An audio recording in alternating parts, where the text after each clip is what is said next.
الحمد للہ وکفا والصلاة والسلام علی عباده الذین اصطفى خصوصاً علی افضلہم وخاتم النبیین محمد الامین وعلی آلہ وصحبہ اجمعین. اما بعد فقد قال اللہ تبارک وتعالی کما ورد فی سورة الحدید: اعوذ باللہ من الشیطان الرجیم بسم اللہ الرحمن الرحیم. سبح للہ ما فی السماوات والارض وهو العزیز الحکیم. لہ ملک السماوات والارض یحیی ویمیت وهو علی کل شیء قدیر. هو الاول والآخر والظاہر والباطن وهو بكل شيء علیم. صدق اللہ العظیم. رب اشرح لي صدری ویسر لي امری واحلل عقدۃ من لسانی یفقہوا قولی. اللہم ربنا الہمنا رشدنا واعذنا من شرور انفسنا. اللہم ارنا الحق حقا وارزقنا اتباعہ وارنا الباطل باطلا وارزقنا اجتنابہ. اللہم وفقنا لما تحب وترضى وتقبل منا فإنك خیر المتقبلین. اللہم ارحمنا بالقرآن العظیم واجعلہ لنا اماما ونورا وہدى ورحمہ. اللہم ذکرنا منہ ما نسینا وعلمنا منہ ما جہلنا وارزقنا تلاوتہ آناء اللیل واطراف النہار واجعلہ لنا حجۃ یا رب العالمین آمین. سورہ حدید سے قرآن حکیم میں جو مکی اور مدنی صورتوں کے 7 گروپ ہیں، ان میں سے چھٹے گروپ کی مدنی صورتوں کا آغاز ہو رہا ہے. یہ مقام اس اعتبار سے بہت اہم ہے کہ ایک تو یہ کہ پورے قرآن مجید میں تعداد کے اعتبار سے مدنی صورتوں کا یہ سب سے بڑا گلدستہ ہے. سورہ حدید سے شروع ہو کر جو 27ویں پارے کی آخری صورت ہے، پھر سورہ تحریم تک کہ جو 28ویں پارے کی آخری صورت ہے، یہ مسلسل صورتیں ہیں 10. اگرچہ حجم کے اعتبار سے یہ زیادہ نہیں ہے، 1.25 پارے سے بھی کم، لیکن صورتوں کی تعداد کے اعتبار سے یہ مدنی صورتوں کا سب سے بڑا گلدستہ ہے قرآن حکیم میں. اس لیے کہ ذہن میں تازہ کر لیجئے، پہلے سورہ بقرہ، آل عمران، سورہ نساء، سورہ مائدہ، اگرچہ 6.25 پارے لیکن صورتیں تو 4 ہی تھیں. پھر سورہ انفال، سورہ توبہ 2 صورتیں، پھر سورہ نور 1 صورت، پھر سورہ احزاب 1 صورت، پھر 3 صورتیں سورہ محمد صلی اللہ علیہ وسلم، سورہ فتح اور سورہ حجرات. یہ 10 صورتیں. دوسری نمایاں بات ان کی یہ ہے کہ ان میں سے 5 صورتیں وہ ہیں جن کا آغاز ہوتا ہے سبح للہ یا یسبح للہ کے الفاظ سے. تسبیح کرتی ہے اللہ کی ہر شے جو آسمانوں میں ہے اور ہر شے جو زمین میں ہے. اور یہ تسبیح کا ذکر فعل ماضی میں بھی ہے، فعل مضارع میں بھی ہے. اور فعل مضارع عربی زبان میں حال اور مستقبل دونوں کو کور کرتا ہے. تو گویا کہ زمان و مکان کا پورا احاطہ ہو گیا کہ جو کچھ آسمانوں میں ہے اور جو کچھ زمین میں ہے وہ اللہ کی تسبیح بیان کر رہا ہے، ہمیشہ سے، اب بھی کر رہا ہے اور ہمیشہ کرے گا.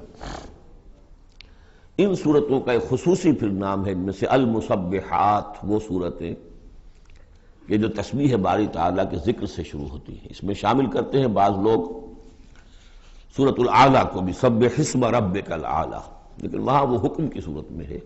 یہ مسبحات جو ہیں اس گروپ میں ان کی خصوصی شان ہے. تیسری بات جو کہ مضامین کے اعتبار سے ہے، بلکہ زمانہ نزول کے اعتبار سے پہلے سمجھ لیجئے. پہلی بات میں نے عرض کی کہ قرآن حکیم میں مدنی صورتوں کا تعداد سور کے لحاظ سے سب سے بڑا گلدستہ. ان میں سے 5 مسبحات.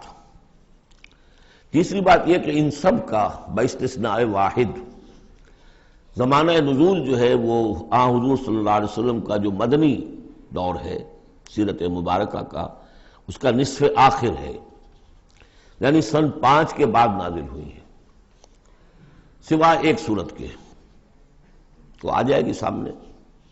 باقی جو 9 صورتیں ہیں یہ سب کی سب بات کی ہے۔ اس سے جو متعلق بنتی ہے بات وہ یہ ہے کہ اس زمانے میں مسلمانوں میں جوش جہاد، ذوق شہادت، جذبہ انفاق، بحیثیت مجموعی اس میں کچھ کمی آ گئی تھی۔ یہ کمی میں پہلے بھی اشارہ کر چکا ہوں کہ معاذ اللہ اس اعتبار سے نہیں ہوئی کہ سابقون الاولون کے ذوق میں اور شوق میں اور جذبے میں کمی آ گئی، لیکن چونکہ تعداد بڑھی مسلمانوں کی اور اب اکثریت ان لوگوں کی تھی کہ جو ایمان لائے ہیں ہجرت کے بعد، ان کی اس طرح کی تربیت تو نہیں ہوئی جیسے کہ مکے والوں کی ہوئی تھی 12 برس تک۔ اس اعتبار سے اوسط جب نکالیں گے تو اوسط کے اعتبار سے یقیناً ادھر کچھ اب اضمحلال کے آثار تھے۔ یہ آیت سورہ انفال میں بھی آ چکی ہے، الآن فیکم ضعفا، اب تمہارے اندر کچھ کمزوری آ گئی ہے۔ پہلے تم ایک مومن 10 کافروں پر بھاری ہو سکتا تھا، اب ہم ایک کے مقابلے میں 2 پر فتح دیں گے۔ یہ بات سورہ انفال میں آ چکی ہے، لیکن یہاں خاص طور پر نوٹ کیجئے کہ ان تمام صورتوں کے پس منظر میں وہ اضمحلال ہے۔ نتیجہ یہ ہے کہ ان تمام صورتوں میں مسلمانوں کو جیسے کہ جھنجھوڑا جا رہا ہے، تمہیں کیا ہو گیا؟ سورہ صف میں آپ دیکھیں گے، یا ایھا الذین آمنوا لم تقولون ما لا تفعلون، کیا ہو گیا تمہیں؟ کیوں کہتے ہو جو کرتے نہیں ہو؟ اسی سورہ حدید میں آئے گا، وما لکم لا تؤمنون باللہ، تمہیں کیا ہو گیا؟ اللہ پر ایمان پختہ کیوں نہیں رکھتے؟ وما لکم الا تنفقوا فی سبیل اللہ، تمہیں کیا ہو گیا ہے؟ اللہ کے راہ میں خرچ کیوں نہیں کرتے؟ اسی طرح سورہ جمعہ میں وَإِذَا رَأَوْا تِجَارَةً أَوْ لَهْوًا انفضوا إِلَيْهَا وَتَرَكُوكَ قَائِمًا، تو گرفت کا پہلو ہے، پکڑ کا، اور جھنجوڑا جا رہا ہے۔ اس میں یقیناً روح سخن منافقین کی طرف بھی ہے، لیکن بحیثیت مجموع ان صورتوں میں جو اصل خطاب ہے وہ منافقین سے نہیں ہے۔ منافقین کے موضوع پر ایک مکمل صورت بھی ہے، اور سورہ حدید میں بھی اس مرض کا جو ہے اس کی پیتھولوجی پورے طور سے بیان کی گئی، یہ مرض پیدا کیسے ہوتا ہے۔ لیکن یہ ہے کہ عام طور پر جو روح سخن ہے وہ ضعفاء کی طرف ہے، کمزور مسلمان، منافق نہیں، یعنی جن کا ایمان اتنا قوی نہیں ہے کہ ہر چہ باد آباد۔ اور یہ میں آپ سے عرض کر چکا ہوں، یہ فرق تو شروع سے بھی تھا۔ السابقون الاولون من المہاجرین والانصار والذین اتبعوہم باحسان رضی اللہ عنہم ورضوا عنہ، اس درجے کے لوگوں میں بھی سب کے سب ایک جیسے تو نہیں تھے، وہ درجات تو بلند ترین ہے، رضی اللہ عنہم ورضوا عنہ، تو فرق تو تھا۔ اور اگر حفظ مراتب نہ کنی زندگی، تو ان درجات کا جب تک کہ آپ لحاظ نہ رکھیں اور نہ سمجھیں تو بات سمجھ میں نہیں آئے گی۔ اس پہلو سے یہاں اصل خطاب جو منافقین سے نہیں ہے، یعنی یہ سورہ نساء اور سورہ توبہ اس کا جو رنگ ہے اس میں اصل خطاب منافقین سے ہے، یہاں وہ بات نہیں ہے، ضعفاء، کمزور۔ اس اعتبار سے آج کے مسلمانوں کے لیے اہم ترین حصہ قرآن حکیم کا یہ 10 صورتیں ہیں۔ آج کا ایک مسلمان ان 10 صورتوں کو سمجھ لے جو گویا پورے قرآن کا خلاصہ اس کو مل جائے گا۔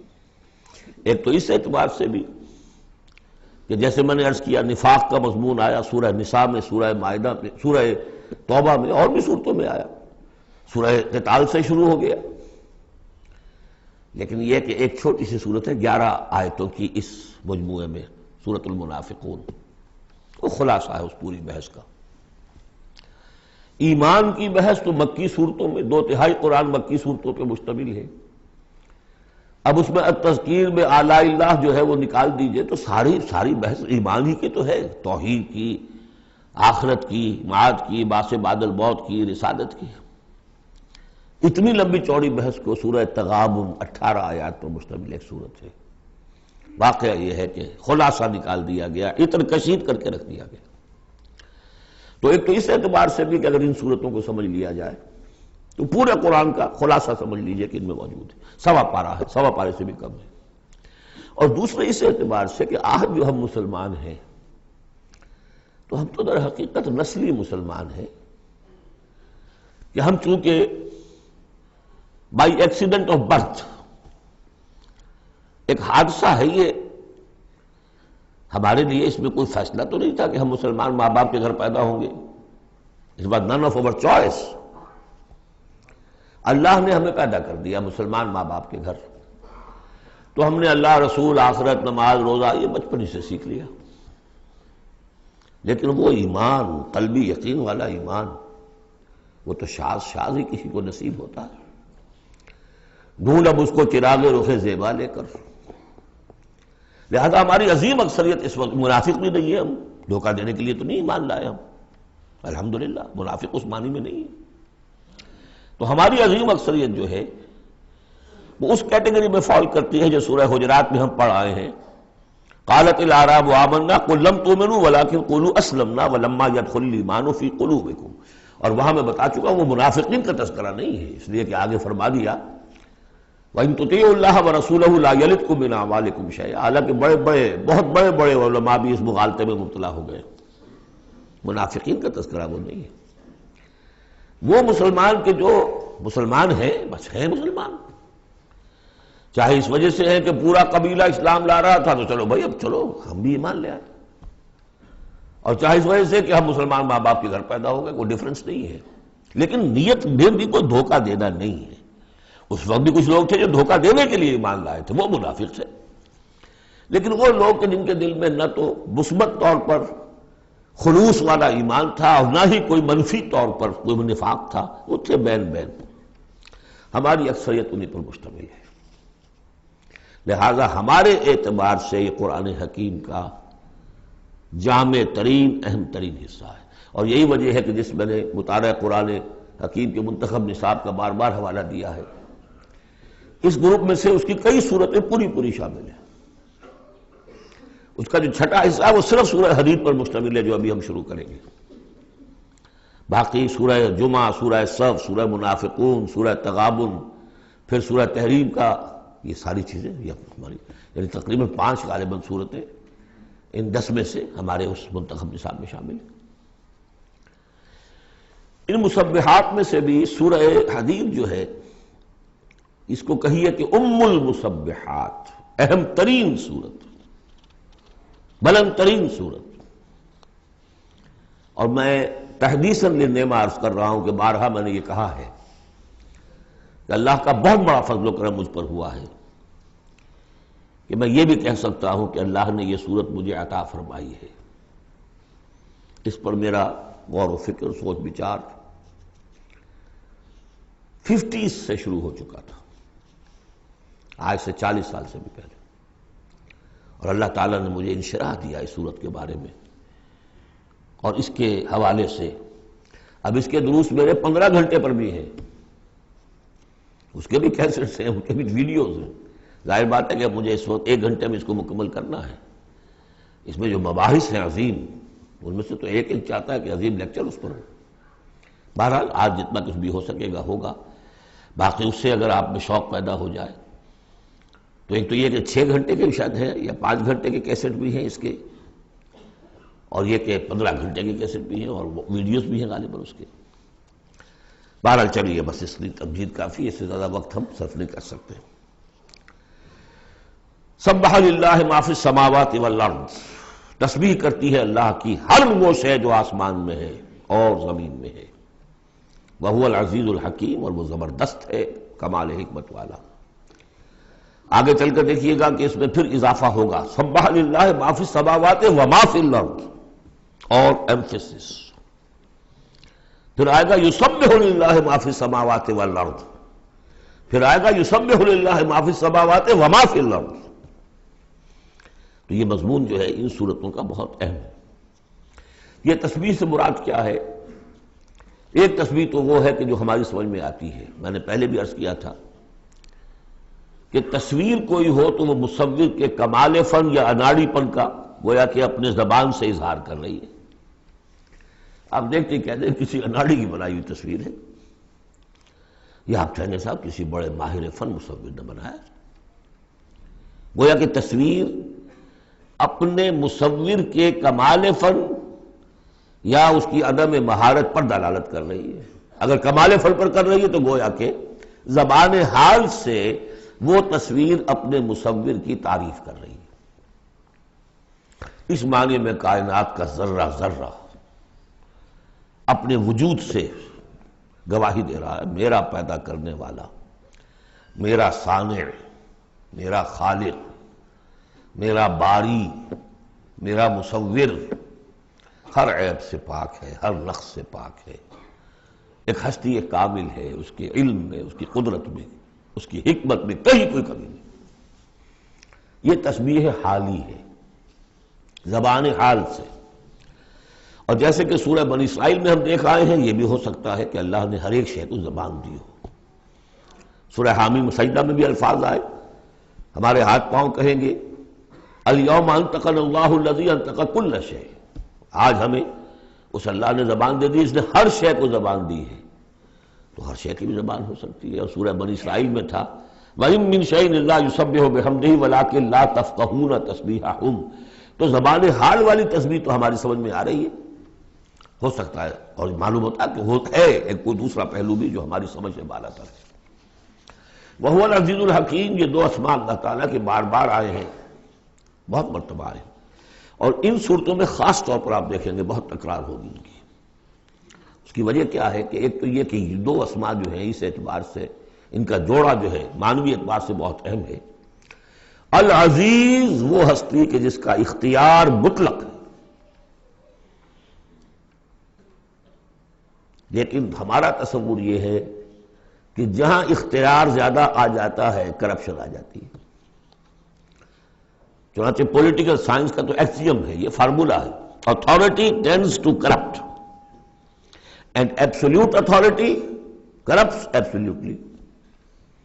لہذا ساری جو کوشش ہوتی ہے، دستور بنایا جاتا ہے چیکس اینڈ بیلنسز، جہاں اختیار ہے وہاں پہ کوئی چیکس اینڈ بیلنسز بھی ہونے چاہیے۔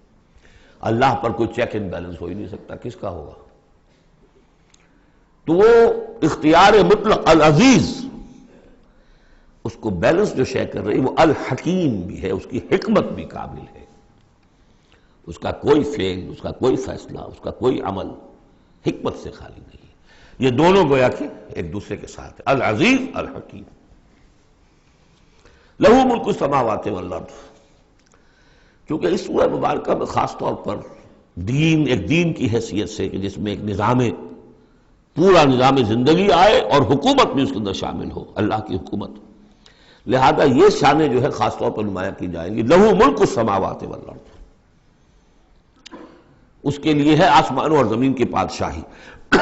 یحیی و یمیت، وہی زندہ رکھتا ہے، وہی مارتا ہے۔ وَهُوَ عَلَىٰ كُلِّ شَيْءٍ قَدِيرٌ، وہ ہر چیز پر قادر ہے۔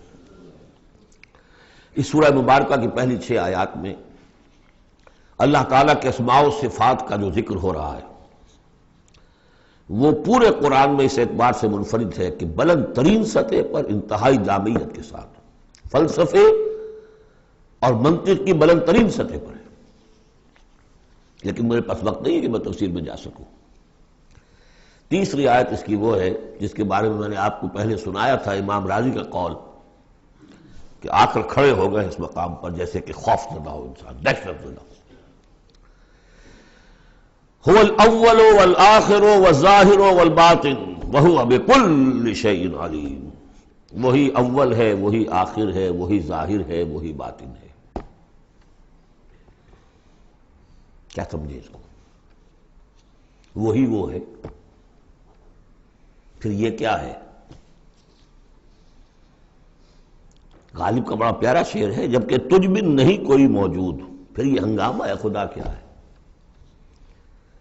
وہی اول، وہی آخر، وہی ظاہر، وہی باطن۔ یہ ہے وہ مقام جس پر کہ آ کر کھڑے ہو گئے امام راضی، اعلم ان ھذا المقام مقام غامض مہیب عمیق، خبردار، ہوشدار کہ رہبر دم تیغست قدم رہا، ہوشیار ہو جاؤ، تلوار کی دھار پر قدم آ گیا ہے تمہارا۔ یہ ہے وہ مسئلہ کہ جس کو ہمارے بعض صوفیہ وحدت الوجود سے تعبیر کرتے ہیں، لیکن یہ فلسفے کا مشکل ترین مسئلہ ہے۔ وحدت وجود کی ایک تعبیر وہ بھی ہے جو کفر ہے، شرک ہے، اما اس جس کے کفر اور شرک ہونے میں کسی کو اختلاف نہیں، لیکن یہ کہ یہ عام لوگوں کی سمجھ میں آنے والی بات ہے نہیں۔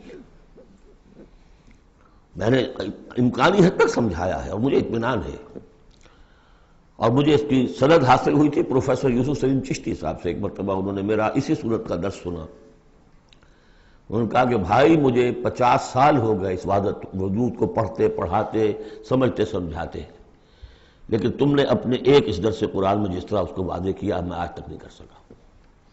یہ الفاظ تھے پروفیسر یوسف سلیم چشتی صاحب کے۔ بہرحال اب اس میں یوں سمجھ لیجئے یہ کائنات حادث ہے، ہم جانتے ہیں کہ حادث ہے، ہمیشہ سے تو نہیں ہے۔ پہلے کون تھا؟ اللہ تھا۔ تو کائنات کا آغاز کہاں سے ہوا؟ اللہ سے۔ پھر ہم پڑھ رہے ہیں کل من علیہا فان ویبقی وجہ ربک ذو الجلال والاکرام، ایک وقت آئے گا کچھ نہیں رہے گا، وجہ ربک ذو الجلال والاکرام رہ جائے گا۔ تو آخر کون ہوا؟ اللہ۔ اب یہ اول و آخر کے مابین جو ہے اس کا ظاہر بھی وہ ہے، باطن بھی وہ ہے۔ یہ بہت مشکل مسئلہ ہے، لیکن یہ کہ اس کو ایک حدیث نے عام لوگوں کے لیے آسان کر دیا ہے۔ حضور یہ دعا کرتے تھے، اے اللہ انت الاول فلیس قبلک شیء، تو وہ پہلا ہے کہ جس سے پہلے کوئی شے نہیں تھی، وانت الآخر فلیس بعدک شیء، تو وہ آخر ہے کہ تیرے بعد کچھ نہیں، وانت الظاہر فلیس فوقک شیء، تو اس سے اوپر کوئی شے نہیں، وانت الباطن فلیس دونک شیء۔ بہرحال اس کو اسی حد تک اس وقت رکھیے، جن کو زیادہ شوق ہو جائے وہ پھر میرے وہ تفصیلی کیسٹس کی طرف رجوع کریں۔ هو الاول والآخر والظاہر والباطن وهو بكل شيء علیم، وہ ہر چیز کا علم رکھتا ہے۔ اب تو واضح ہو گیا ہے ہی وہ۔ اس سے پہلے ہم پڑھا تھے نحن اقرب الیہ من حبل الورید، تو اس حوالے سے تو یہ دو صفات اللہ کی خاص طور پر آپ دیکھیں گے قرآن میں، علی کل شیء قدیر بکل شیء علیم، دو چیزیں آئیں گی خاص طور پر، ہر چیز کا علم رکھنے والا، ہر چیز پر قادر۔ هو الذی خلق السماوات والارض فی ستۃ ایام، وہی ہے جس نے بنائے آسمان اور زمین 6 دنوں میں، ثم استوى علی العرش، پھر متمکن ہوا تخت حکومت پر، عرش پر۔ یعلم ما یلج فی الارض، یہ پہلے بھی آیت آ چکی ہے سورہ فاطر میں غالباً یا سورہ سبا میں۔ وہ جانتا ہے جو کچھ کے داخل ہوتا ہے زمین میں، وما یخرج منہا، جو کچھ نکلتا ہے اس سے، وما ینزل من السماء، اور جو کچھ اترتا ہے آسمان سے، وما یعرج فیہا، اور جو چڑھتا ہے اس میں، وَهُوَ مَعَكُمْ، ویسے پانی بھی اترتا ہے، بخارات بھی چڑھتے ہیں، فرشتے اترتے ہیں احکام خداوندی لے کر اور پھر وہ چڑھتے ہیں، یا تو انسانوں کی جانیں لے کر بھی چڑھ رہے ہوتے ہیں، یا یہ کہ جو بھی یہاں پر ہو رہا ہے اس کی رپورٹس لے کر چڑھتے ہیں۔ زمین کے اندر پانی جذب ہوتا ہے، بیج داخل ہوتا ہے، نکلتا ہے پودا، ان تمام چیزوں کا احاطہ کیا۔ وَهُوَ مَعَكُمْ أَيْنَمَا كُنْتُمْ، تم جہاں کہیں بھی ہوتے ہو وہ تمہارے ساتھ ہوتا ہے۔ واللہ بما تعملون بصیر، اللہ تعالیٰ جو کچھ تم کر رہے ہو اسے دیکھ رہا ہے، خود چشمدید گواہ ہے۔ پھر دیکھیے لہو ملک السماوات والارض، توحید کا یہ تقاضا کہ بادشاہی اسی کی ہو، ایک عقیدے کی توحید ہے بس، کہ بادشاہی اسی کی ہو، لہو ملک السماوات، آسمان اور زمین کی بادشاہی اسی کی ہے۔ وَإِلَى اللَّهِ تُرْجَعُ الْأُمُورُ، اب تمام معاملات اسی کی طرف لوٹا دیے جائیں گے۔ یولج اللیل فی النہار ویولج النہار فی اللیل، وہ پرو لاتا ہے رات کو دن میں اور پرو لاتا ہے دن کو رات میں، یہ مضمون بھی کئی مرتبہ آ چکا ہے۔ وَهُوَ عَلِيمٌ بِذَاتِ الصُّدُورِ، علم کو دیکھیے کتنی مرتبہ دہرایا ہے، بِكُلِّ شَيْءٍ عَلِيمٌ، يَعْلَمُ مَا يَلِجُ فِي الْأَرْضِ وَمَا يَخْرُجُ مِنْهَا وَمَا يَنزِلُ مِنَ السَّمَاءِ وَمَا يَعْرُجُ فِيهَا اور یہاں ہوا علیم بذات الصدور، سینوں کے اندر جو کچھ ہے اس کو بھی جانتا ہے۔ یہ 6 آیات ہیں، یہ پہلا حصہ ہے سورۃ مبارکہ کا، اور یہ شاندار تمہید بنی۔ آگاہ ہو جاؤ کس کا کلام پڑھ رہے ہو، کس سے ہم کلام ہو، ہوشدار کہ رہ بردم تیغست قدم را۔ اب دیکھیے 2 آیتوں میں اللہ تعالیٰ کے، بلکہ ایک آیت میں جو تقاضا ہے، یہ تو اللہ ہے، ایسا ہے، اسی کی پادشاہی ہے، وہ سب جانتا ہے، وہ ہر چیز پر قدیر ہے، یہ سب کیا ہے؟ نیریٹو ہے، اور یہ ہے توحید فی العقیدہ۔ اس کا تقاضا کیا ہے؟ آمنوا باللہ ورسولہ وانفقوا مما جعلکم مستخلفین فیہ فالذین آمنوا منکم وانفقوا لہم اجر کبیر۔ 2 لفظوں میں تقاضا آیا، ایمان لاؤ اللہ پر اور اس کے رسول پر، اور خرچ کر دو ان سب میں سے جس میں اس نے تمہیں خلافت عطا کی ہے۔ سب سے پہلی خلافت تمہیں عطا کی اس جسم میں، اسے اللہ کے لیے لگاؤ۔ ذہانت، فطانت، طلاقت لسانی جو دیا ہے، پیسہ دیا ہے، مال دیا، اولاد دی ہے، سب کو اللہ کی راہ میں لگاؤ۔ یہ نفق کا لفظ پیسے کے خرچ کے لیے بھی آتا ہے، جان کے خرچ کے لیے بھی آتا ہے۔ نفقت الدراہم، پیسے ختم ہو گئے، نفق الفرس، گھوڑا مر گیا، تو نفق کا لفظ دونوں کے لیے آتا ہے۔ تو انفقوا مما جعلکم مستخلفین فی، جس چیز میں تمہیں استخلاف عطا کیا ہے لگاؤ، خرچ کرو، صرف کر دو۔ یہ 2 تقاضے ہیں۔ اصل میں یوں سمجھیے کہ جو سورہ حجرات میں 2 تقاضے آئے تھے، آمنوا باللہ ورسولہ، سورہ حجرات میں آئے تھے انما المؤمنون الذین آمنوا باللہ ورسولہ ثم لم یرتابوا وجاہدوا باموالہم وانفسہم فی سبیل اللہ۔ حقیقی مومن تو صرف وہ ہے جو ایمان لائے اللہ پر، اس کے رسول پر، پھر شک میں بالکل نہیں پڑے، اور انہوں نے جہاد کیا اللہ کی راہ میں، اور کھپا دیے جان بھی اور مال بھی، وہی سچے ہیں۔ یہاں پر 2 ہیں، ان میں دونوں میں ایک سے تو مشترک ہو گئی، آمنوا باللہ ورسولہ، ایمان لاؤ اللہ پر، اس کے رسول پر، جیسے کہ ایمان کا حق ہے۔ وانفقوا، اور خرچ کر دو، انفاق مال، انفاق نفس، بذل نفس، دونوں چیزیں آ جائیں گی۔ مما جعلکم مستخلفین فیہ، اب اگر یہ 2 کام کر دو تو تمہارے وارے نیارے ہیں، تم کامیاب ہو۔ فالذین آمنوا منکم وانفقوا لہم اجر کبیر، تو جو تم میں سے یہ 2 تقاضے پورے کر دیں، ایمان لائیں جیسے کہ ایمان کا حق ہے، یقین والا ایمان، اور انفاق کر دیں، خرچ کر دیں، لگا دیں، کھپا دیں، اپنے آپ کو بھی اور اپنی تمام جو بھی کچھ اپنی ملکیت ہے، جو اوساد و سامان ہے، لہم اجر کبیر۔ اب دیکھیے نظم، دیکھیے اب 2 آیتوں میں وہ ڈانٹ کا، ڈپٹ کا، زجر کا معاملہ ہو رہا ہے۔ وَمَا لَكُمْ لَا تُؤْمِنُونَ بِاللَّهِ، تمہیں کیا ہو گیا ہے، کیوں نہیں ایمان رکھتے اللہ پر؟ وَالرَّسُولُ يَدْعُوكُمْ لِتُؤْمِنُوا بِرَبِّكُمْ، جبکہ ہمارے رسول محمد صلی اللہ علیہ وسلم تمہیں دعوت دے رہے ہیں، وہ ابھی موجود ہیں تمہارے مابین، تمہیں کیا ہو گیا؟ وہ تمہیں دعوت دے رہے ہیں کہ تم ایمان رکھو اپنے رب پر۔ وَقَدْ أَخَذَ مِيثَاقَكُمْ، اور دیکھو تم سے عہد لے چکا ہے تمہارا رب۔ اگر تم ایمان کا دعویٰ کرتے ہو تو عہد در عہد، ایک عہد تو تم لے کر آئے تھے، کر کے آئے تھے، أَلَسْتُ بِرَبِّكُمْ قَالُوا بَلَىٰ، پھر ایک عہد تم نے کیا سَمِعْنَا وَأَطَعْنَا، پھر تم نے عہد کیا ان اللہ اشترى من المؤمنین انفسهم واموالهم بان لهم الجنہ، بیع و شرع ہو چکی ہے۔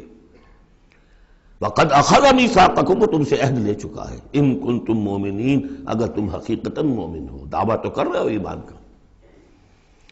ساتھ ہی اب راستہ بتا دیا، اگر تم اپنی گریبان میں جھانکو اور محسوس کرو کہ وہ یقین والا ایمان تو نہیں ہے، اندر تو کچھ خلاصہ ہے، اللہ کرے کہ ہمیں اس کا احساس ہو جائے، اپنی گریبانوں میں جھانکیں۔ اسلام تو ہے، اللہ کا شکر ہے، جو یہاں آئے ہوئے ہیں، دور دور سے آئے ہوئے ہیں، تو اسلام تو ہے، روزہ نماز تو ہے، لیکن اپنے اندر جھانکے وہ ایمان، یقین والا ایمان۔ اگر احساس ہو جائے کہ نہیں ہے تو معلوم ہونا چاہیے کہاں سے ملے گا یہ۔ هو الذی ينزل على عبده آیات بینات لیخرجکم من الظلمات الى النور، وہی تو ہے جو اپنے رب، اپنے بندے پر صلی اللہ علیہ وسلم یہ آیات بینات نازل کر رہا ہے تاکہ نکالے تمہیں اندھیروں سے روشنی کی طرف۔ گویا کہ ایمان حقیقی، یقین والے ایمان کا منبع، سرچشمہ، اس کی سورس یہ ہے اللہ کی کتاب۔ اسے پڑھو، سمجھ کر پڑھو، تدبر کرو، غور و فکر کرو، محسوس کرو گے کہ تمہارے اندر ایک ہلچل ہے، تمہاری فطرت کے تار، یہ قرآن چھیڑے گا انہیں۔ نغمے بیتاب ہے تاروں سے نکلنے کے لیے، ایک ذرا چھیڑ تو دے زخمہ مضراب حیات، اور اس سے خود تمہارے اندر سے ابھر کر ایمان اندر سے ابھرے گا۔ تمہارے اندر ہے، سویا ہوا ہے، تمہاری روح میں ہے، ڈورمنٹ ہے، صرف ایکٹیویٹ کرنے کی بات ہے، اور یہ آیات قرآنیہ انہیں ایکٹیویٹ کرتی ہیں۔ هو الذی ينزل على عبده آیات بینات لیخرجکم من الظلمات الى النور وان اللہ بکم لرؤوف رحیم، اور یقیناً اللہ تمہارے حق میں بہت رؤوف اور رحیم ہے۔ اب آپ نے دیکھ لیا سورس جو ہے اس ایمان کا وہ کیا ہے، قرآن۔ سورہ شورى میں ہم دیکھ آئے ہیں خود حضور کو کہاں سے ملا، وَكَذَلِكَ أَوْحَيْنَا إِلَيْكَ رُوحًا مِّنْ أَمْرِنَا مَا كُنْتَ تَدْرِي مَا الْكِتَابُ وَلَا الْإِيمَانُ وَلَكِنْ جَعَلْنَاهُ نُورًا نَهْدِي بِهِ مَن نَّشَاءُ مِنْ عِبَادِنَا۔ اے نبی، آپ کو تو معلوم نہیں تھا کتاب کسے کہتے ہیں، شریعت کسے کہتے ہیں، نہ آپ تورات سے واقف، نہ آپ انجیل سے واقف، آپ تو مکے کے امیین میں سے تھے۔ ایمان کسے کہتے ہیں، وَلَكِنْ جَعَلْنَاهُ، اس قرآن کو ہم نے نور بنا کر آپ پر اتارا ہے۔ وہ ایمان جو ہے اب آپ کا باطن اس سے جگمگا اٹھا ہے، اب آپ جو ہے گویا کہ اب روشنی کا مینار ہیں، اب آپ ہدایت دیں گے سیدھے راستے کی طرف۔ اسی کو مولانا ظفر علی خان نے کہا ہے بہت خوبصورتی لیکن بہت سادگی سے، وہ جنس نہیں ایمان جسے لے آئیں دکانیں فلسفہ سے، ڈھونڈے سے ملے گی عاقل کو یہ قرآن کے سپاہوں۔ اچھا، ایک بات تو ہو گئی کہ تم ایمان کیوں نہیں، تمہارا پختہ کیوں نہیں ہے، یہ ڈھلمل یقین ایمان کیوں لیے پھر رہے ہو، یہ شکوک و شبہات کے کانٹے جس میں چبھے ہوئے ہیں اس ایمان کے ساتھ گزارا کیوں کر رہے ہو؟ اگر اس میں کمی ہے تو پہلے اس کمی کو پورا کرو، چھوڑ دو دھندے، کچھ دن نکال لو، ایک سال نکال لو اپنی زندگی میں سے کہ کم سے کم اتنی عربی سیکھ لیں کہ یہ قرآن ہمارے دلوں کے تاروں کو چھیڑ سکے۔ وہ اسی وقت ہوگا تیرے ضمیر پہ جب تک نہ ہو نزول کتاب، گرہ کشا ہے نہ رازی نہ صاحب کشاف۔ انسپیریشن قرآن سے، ترجمے سے نہیں مل سکتی، ناممکن ہے۔ مفہوم سمجھ لیں گے، دماغ میں کچھ چیزیں آ جائیں گی، لیکن وہ جو قلب کو متحرک کرنا ہے، اس کو انسپائر کرنا ہے، وہ اسی وقت ہوگا۔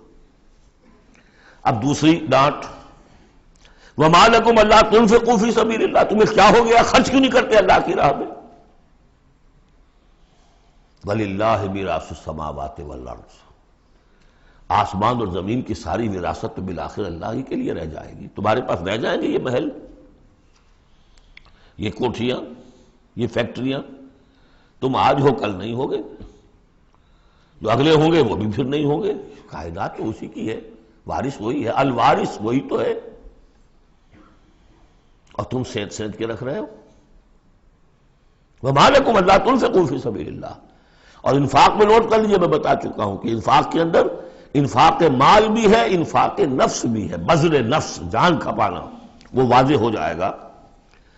وَلِلَّهِ مِيرَاثُ السَّمَاوَاتِ وَالْأَرْضِ لَا يَسْتَوِي مِنْكُمْ مَنْ أَنْفَقَ مِنْ قَبْلِ الْفَتْحِ وَقَاتَلَ، برابر نہیں ہے تم میں سے وہ جنہوں نے انفاق کیا اور قتال کیا فتح سے پہلے، قتال آ گیا، جان کھپانے کے لیے میدان میں آئے۔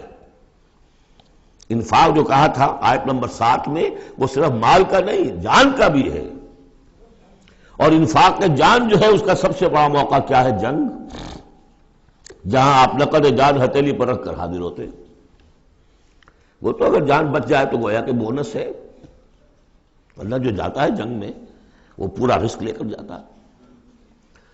اب یہاں بات یہ بتائی گئی کہ جو فتح سے پہلے ایمان لائے تھے جبکہ اسلام کمزور تھا، اور انہوں نے قتال کیا اس وقت جبکہ مسلمانوں کی طاقت بہت کم تھی، ان کا درجہ اولئک اعظم درجۃ من الذین انفقوا من بعد وقاتلوا، ان کا بہت اونچا درجہ ہے، بہت عظیم درجہ ہے ان لوگوں کے مقابلے میں کہ جنہوں نے انفاق کیا اور قتال کیا فتح کے بعد.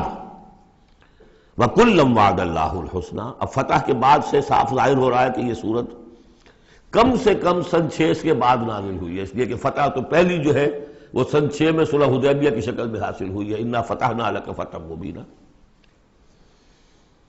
اور پھر جو ظاہری فتح تھی وہ تو فتح مکہ ہے، وہ سن 8 میں ہے. یہاں فرمایا جا رہا ہے جن لوگوں نے قتال کیا اور انفاق کیا فتح سے پہلے ان کا درجہ بہت بلند ہے ان سے جنہوں نے انفاق کیا اور قتال کیا بعد میں. اگرچہ کُلًّا وَعَدَ اللَّهُ الْحُسْنَىٰ، سب سے اللہ کا وعدہ ہے بہت اچھا. وَاللَّهُ بِمَا تَعْمَلُونَ خَبِيرٌ، اور جو کچھ تم کر رہے ہو اللہ اس سے باخبر ہے. اب آئی پکار، اس کو اب کھلے دل سے بیدار دل سے سنیے. میرا خالق آپ کا خالق، میرا مالک آپ کا مالک، اس کائنات کا مالک. من ذا الذی یقرض اللہ قرضا حسنا، کون ہے وہ جو اللہ کو قرض حسنا دے؟ ہے ہمت دینے کی؟ من ذا الذی یقرض اللہ قرضا حسنا فیضاعفہ لہ، اللہ اس کے لیے اسے دگنا بھی کرتا رہے گا. وَلَهُ أَجْرٌ عَظِيمٌ، اور ان کے لیے بہت بڑا اجر بھی ہوگا.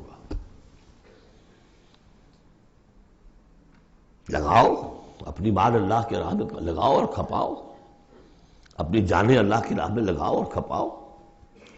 اور جان لیجیے کہ جان کا کھپنا اور مال کا کھپنا ایک یہ کہ شہادت یا موت سے پہلے تو برابر چیز ہے. آپ اپنی جان کی قوت، صلاحیت، ذہانت، فطانت یہ خرچ کرتے ہیں تو مال کماتے ہیں نا. اور مال آپ کے پاس ہو تو آپ جس کو چاہیں امپلائے کر لیں. ذہانت، صلاحیت، فطانت سب آپ خرید سکتے ہیں پیسے سے. تو اگر کسی نے وقت لگایا ہے تو مال لگایا ہے. ٹائم از منی. اپنی جان کما رہا ہے تو وہ مال لگا رہا ہے، اس لیے کہ اسی جان کو کما کر وہ مال کما سکتا تھا. اس لیے انفاق جان، انفاق مال، یہ ایک شے. یوم تری المومنین، اب جو نقشہ کھینچا جا رہا ہے یہ ہے وہ نقشہ جس کو ہمارے ہاں کہا جاتا ہے پل صراط.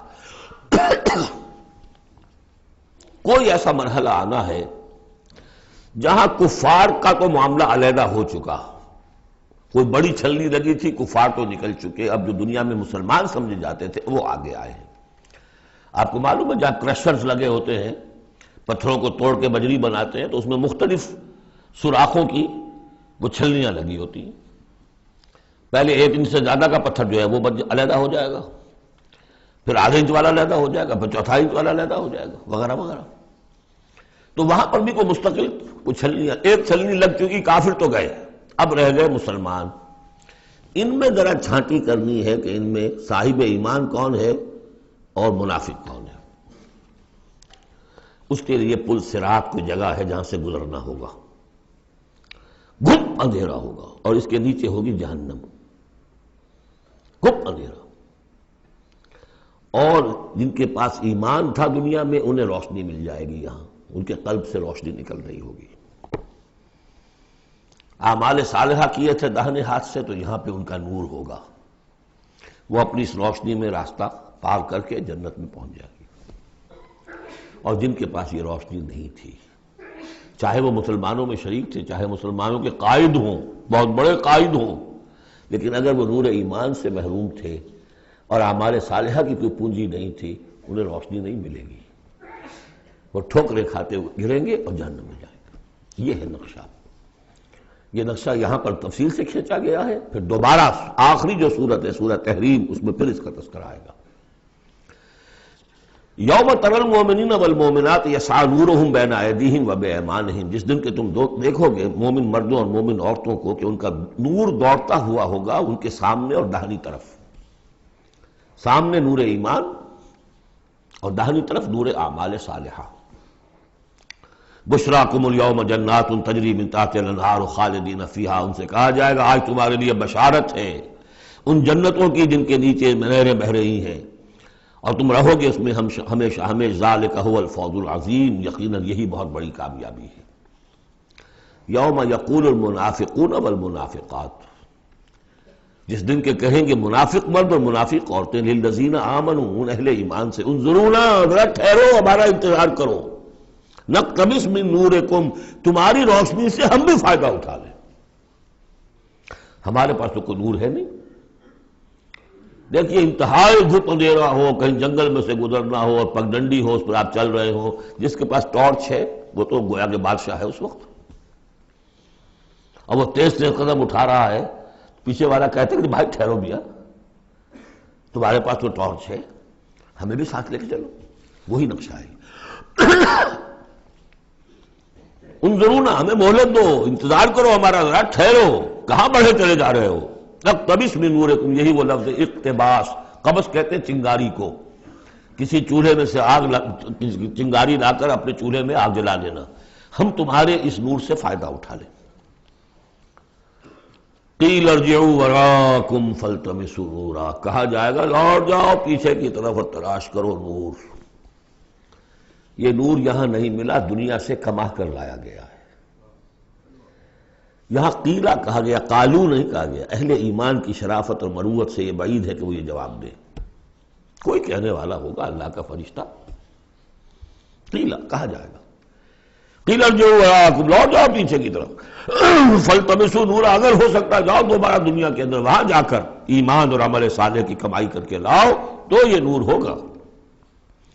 فَضُرِبَ بَيْنَهُمْ بِسُورٍ لَهُ بَابٌ، اور اتنے عرصے میں ان کے درمیان ایک فصیل حائل کر دی جائے گی جس میں ایک دروازہ ہوگا، باطنُهُ فِيهِ الرَّحْمَةُ، اس فصیل کے اندر کی طرف رحمت ہوگی، وَظَاهِرُهُ مِنْ قِبَلِهِ الْعَذَابُ، اور اس کے باہر کی طرف عذاب الہی کا نزول شروع ہو جائے گا۔ یہ چھلنی ہے جو اہل ایمان اور منافقین کے درمیان لگائی جائے گی۔ اب اس اعتبار سے اگلی دو آیتیں جو ہیں قرآن مجید کا اہم ترین مقام ہے کہ یہ پیتھولوجی کیسے ڈیولپ ہوتی ہے، نفاق کیسے آتا ہے۔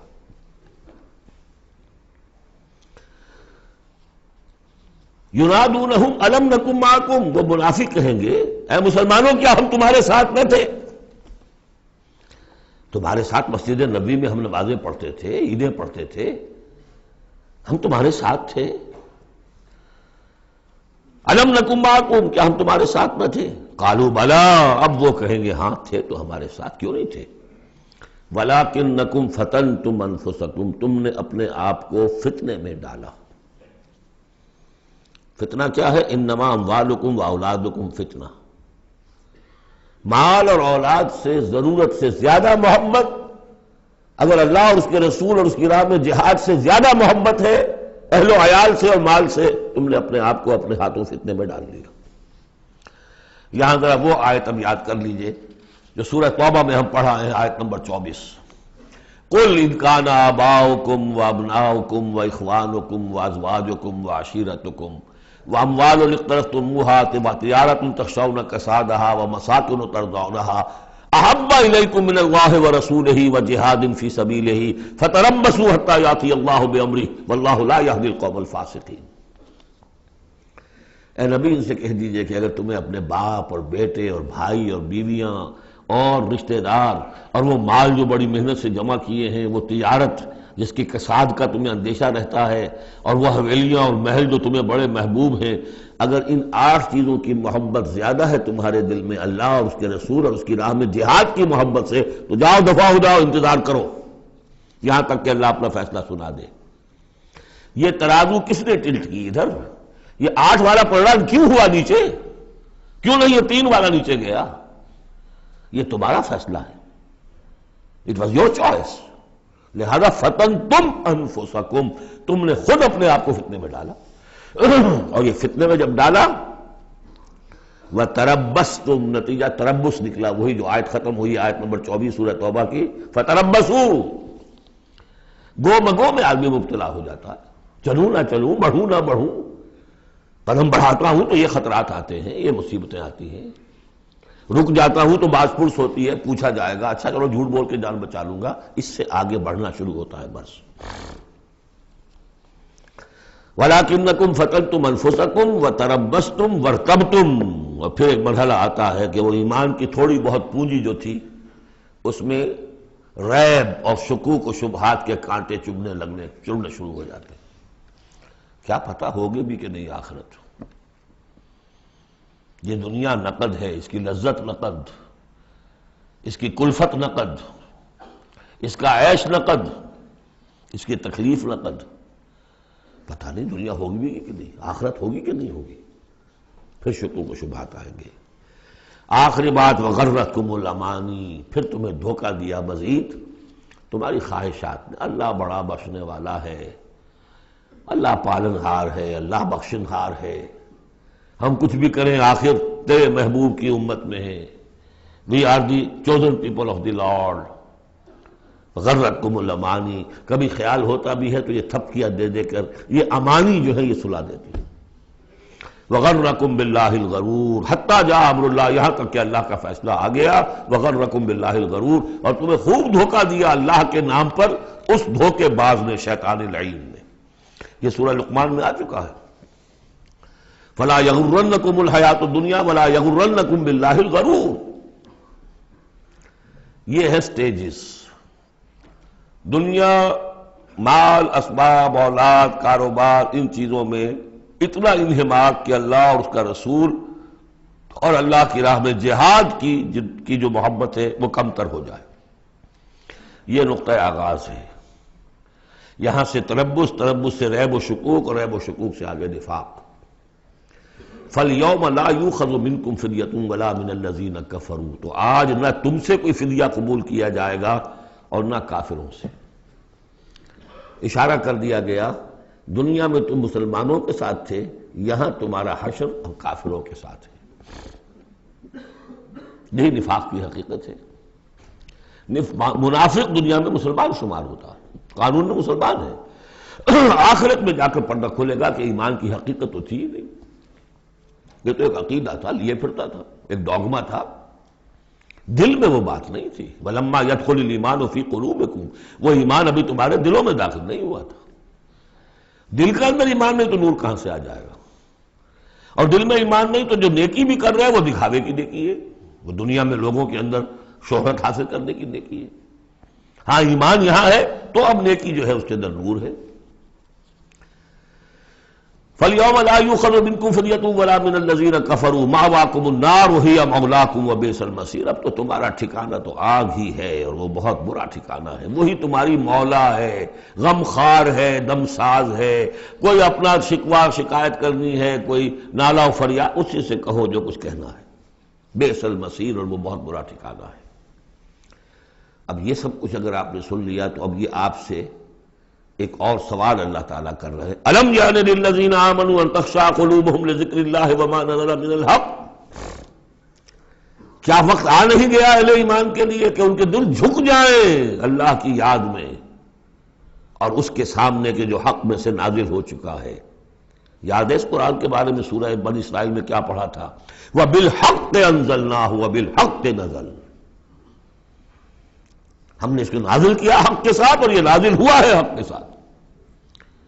تاخیر، تعویق، یہ کر لوں وہ کر لوں، اس کے بعد بچیوں کے ہاتھ پیلے کرنے ہیں، ابھی ذرا بچوں کی تعلیم کا مسئلہ ہے، تعلیم کیا دنیا کی تعلیم، نری تعلیم دنیا کی، خود ساری عمر گزار دی ہے جن کوچوں کی سیر کرتے ہوئے انہی کوچوں میں داخل کر رہے ہیں اپنی اولاد کو، اور ایسے ایسے لوگ بھی ہیں، ایسے ایسے ناسمجھ لوگ، کچی عمر میں برطانیہ بھیج دیا، امریکہ بھیج دیا، اور پھر روتے ہوئے آتے ہیں بچہ بگڑ گیا، بچے نے یہ کر دیا، بچہ وہ ہو گیا،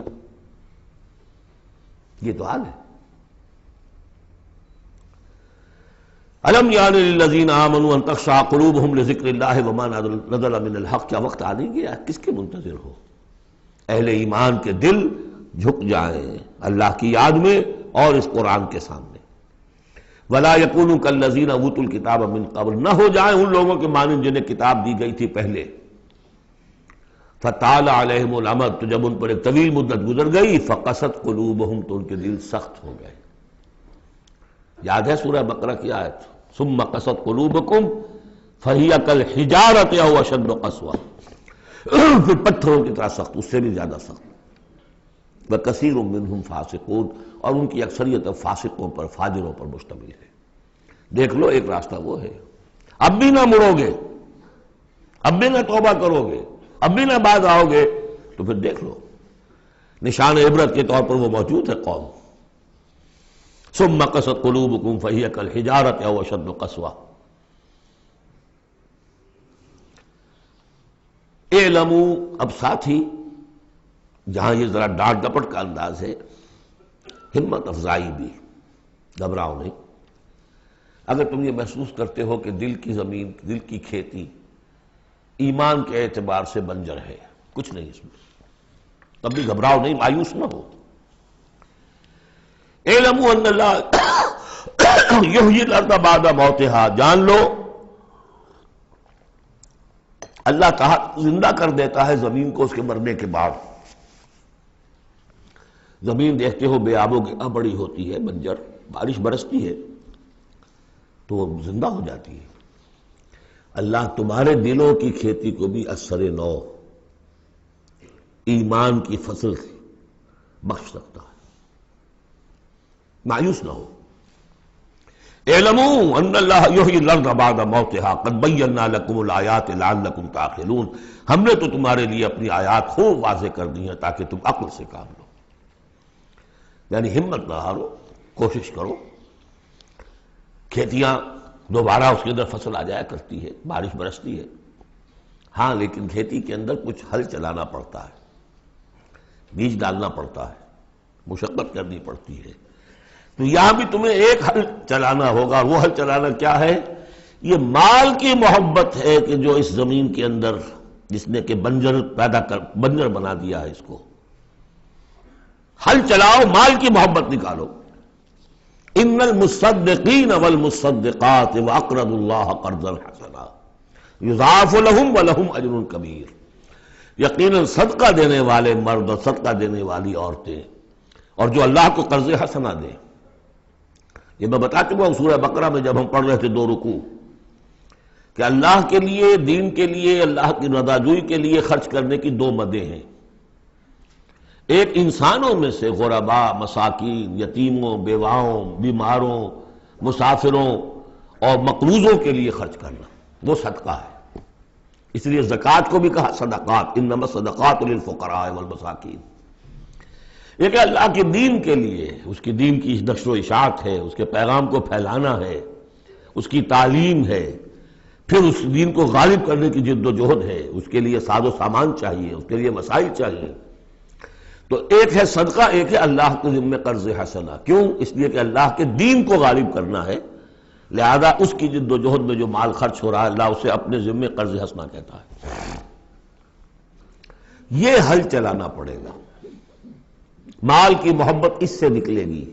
صدقہ دو گے، اللہ کو قرض حسنہ دو گے، تو یہ جو اس نے بریک لگی ہوئی ہے، جیسے گاڑی کو بریک لگی ہوئی ہے اور آپ جو ہے ایکسلریٹر کو دبا رہے ہیں، تو وہ تو لاکنگ کرے گی، وہیں کی وہیں کھڑی رہ جائے گی، چلے گی تو نہیں.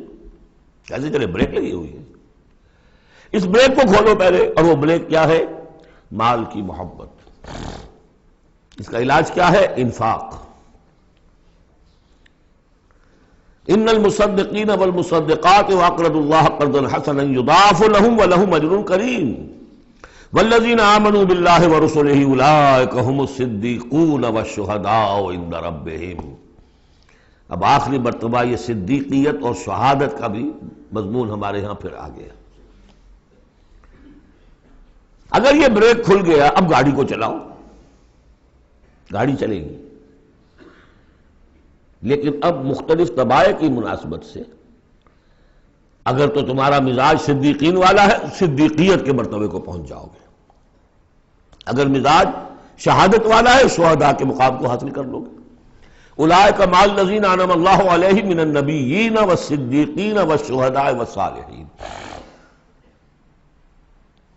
بریک لگی بھی ہے تو کچھ نہیں ہوگا. مال کی بریک کھولو، گاڑی چلاؤ، جو یہ کر لیں گے والذین آمنوا باللہ ورسولہ، اب ایمان اور اللہ پر اور اس کے رسول پر ایمان کا اب یہ ایکسیلریٹر دباؤ گے تو نتیجہ کیا نکلے گا؟ اولئک ھم الصدیقون والشہداء عند ربہم، انہی میں سے صدیق ہوں گے، انہی میں سے شہداء ہوں گے ان کے رب کے پاس. لہم اجرہم ونورہم، ان کے لیے ہوں گے ان کا اجر اور ان کا نور. اجر بھی ملے گا، نور بھی ملے گا. نور وہ جو آخرت میں ملنا ہے، میدان حشر میں ملنا ہے، پل صراط پر گزرنے کے لیے ملنا ہے. اور اجر وہ ہے جو جنت میں داخل ہو کر ملے گا. لہم اجرہم ونورہم والذین کفروا وکذبوا بآیاتنا اولئک اصحاب الجحیم، اور جن لوگوں نے کفر کیا اور ہماری آیات کو جھٹلایا یہ لوگ ہیں جہنمی.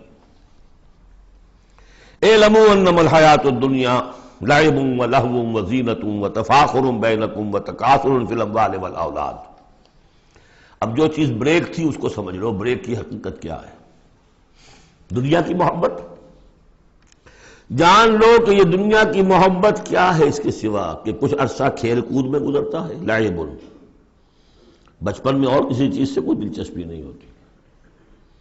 باپ کا کاروبار ٹھیک چل رہا ہے کہ نہیں چل رہا ہے، بچے کو اس سے کیا غرض، انہیں تو اپنا کھیل کود کرنا ہے. لہو، ذرا سا ٹین ایج آئی تو اب کھیل معصوم کھیل نہیں رہتا، اس میں کچھ سینشول گریٹیفیکیشن شروع ہو جاتی ہے. لہو. اور اسی وقت جو ہے زینت، بناؤ سنگھار بہت ہوتا ہے. بہت اس ایج میں مردوں کو بھی خیال ہوتا ہے ٹھیک ٹھاک لباس ہو، پورا جو ہے ہمارے فیشن کے مطابق ہو. Very sensitive. اس کے بعد ذرا عمر بڑھتی ہے، تفاخر بینکم، اب فخر، نسل پر فخر، مال پر فخر، دولت پر فخر. اور فخر میں بڑھ جانا، جیسا کہ ہمارے ہاں پٹھانوں میں خاص طور پر ہے کہ اب وہاں جو دوسرا سردار ہے وہاں پر وہ نئی کار لے آیا ہے، اب یہ کیسے رہ جائے گا؟ اسے بھی لانا چاہے اپنی زمین بیچے، کچھ کرے، اس سے اگلے ماڈل کی کار لا کے کھڑے نہیں کرے گا تو پھر جینا بیکار ہو گیا. تفاخر بینکم. لیکن جب ذرا زندگی ذرا اور ڈھلی، تکاثر فی الاموال والاولاد، کثرت سے مال اور اولاد. اس کے بعد یہ ہے، ایک سٹیج پر تو یہ ہوتا ہے کہ مونچھ نیچی نہ ہو چاہے سب کو چلا جائے، اور اگلی سٹیج پر یہ ہوتا ہے کہ مونچھ نیچی کیا، شیو بھی ہو جائے تو کوئی بات نہیں، مال آنا چاہیے. یہ عجیب آیت ہے. انسانی زندگی کے یہ نفسیاتی مراحل ہیں. بہت کم لوگوں نے سمجھا اس آیت کو. اس کا ہر دور میں کوئی ایک شے ہوتی ہے جو انسان کے اس ذہن پر اور نفسیاتی اعتبار سے اس کے نزدیک بڑی اہمیت کی حامل ہوتی ہے. بچپن میں کھیل کود، ذرا اس سے بڑا ٹین ایجرز، اس میں لہو وزینۃ، اس سے اوپر آئے تفاخر، اس سے اوپر آئے اب یہ ہے کہ بڑا ریئلسٹک ہو جاتا ہے آدمی. چھوڑو میاں ان باتوں کو، پیسے کی فکر کرو، رکھو، اس کو سنبھالو. تکاثر فی الاموال والاولاد کمثل غیث، میں نے بارہا کہا یہ ایک لائف سائیکل ہے، ہیومن لائف سائیکل. وہی لائف سائیکل آپ کو ملتی ہے باٹنی میں، نباتات میں. کمثل غیث، جیسے کہ بارش برستی ہے، اعجب الکفار نباتہ، تو جو کسان ہوتے ہیں اس سے جو روئیدگی کھیتی اپجتی ہے اس کو بڑی اچھی لگتی ہے. ثم یہیج، پھر وہ کھیتی اپنی پوری قوت پر آتی ہے. فتراہ مصفرا، پھر دیکھتے ہو وہ زرد ہو جاتی ہے. ثم یکون حطاما، پھر کھیتی کٹ جاتی ہے اور چورا چورا کہیں جو ہے وہ توڑی کے ٹکڑے پڑے رہ جاتے ہیں. اسی طرح بچہ پیدا ہوتا ہے، بڑی خوشیاں ہیں، جشن بن رہا ہے. پھر وہ بچہ جوان ہوا ہے، ثم یہیج، جو اپنی پوری قوت کو پہنچ گیا ہے. فتراہ مصفرا، پھر بالوں میں بھی سفیدی آ گئی، پھر چہرے پر جھریاں آ رہی ہیں. ثم یکون حطاما، پھر مرے اور گڑھے میں دفن ہوئے اور مٹی میں مل کر مٹی ہو گئے. لیکن ایک زندگی آخرت کی ہے جس کے لیے کوئی اس طرح کا علم نہیں ہے. وَفِي الْآخِرَةِ عَذَابٌ شَدِيدٌ وَمَغْفِرَةٌ مِّنَ اللَّهِ وَرِضْوَانٌ، اور آخرت میں ہے بہت بڑی سزا اور مغفرت اللہ تعالیٰ کی طرف سے اور یا رضوان ہے. وَإِنَّهَا لَجَنَّةٌ أَبَدًا أَوْ لَنَارٌ أَبَدًا، وَمَا الْحَيَاةُ الدُّنْيَا إِلَّا مَتَاعُ الْغُرُورِ، اور جان لو کہ دنیا کی یہ زندگی تو سوائے دھوکے کے ساز و سامان کی اور کچھ نہیں ہے۔ یہ تمہیں اپنے اندر گم کیے رکھتی ہے، بھلائے رکھتی ہے، نہ اللہ یاد نہ آخرت یاد، اسی میں مگن، اسی میں گم۔ کافر کی یہ پہچان کہ آفاق میں گم ہے، اور مومن کی یہ پہچان کہ گم اس میں ہے آفاق۔ بارک اللہ لی ولکم فی القرآن العظیم ونفعنی وإیاکم بالآیات والذکر الحکیم۔